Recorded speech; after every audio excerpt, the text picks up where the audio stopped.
এর চেয়ে আর কোনো আদি পুরুষ নাই। উনি হয়েছে সর্ব পুরুষ উত্তম, পুরুষোত্তম ভগবান। এর চেয়ে আর পুরুষোত্তম নাই।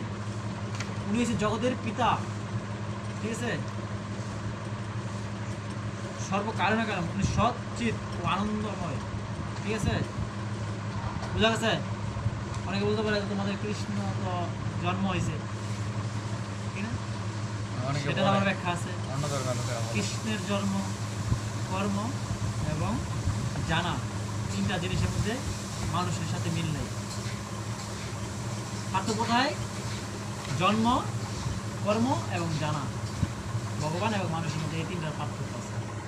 জন্মের পার্থক্য, কর্মের পার্থক্য এবং জানার পার্থক্য, ঠিক আছে? তাহলে কৃষ্ণ যে ভগবান আমরা বুঝতে পারলাম, তার ছয়টি গুণ সম্পূর্ণ আছে। জানি তো কি কি গুণ? হ্যাঁ,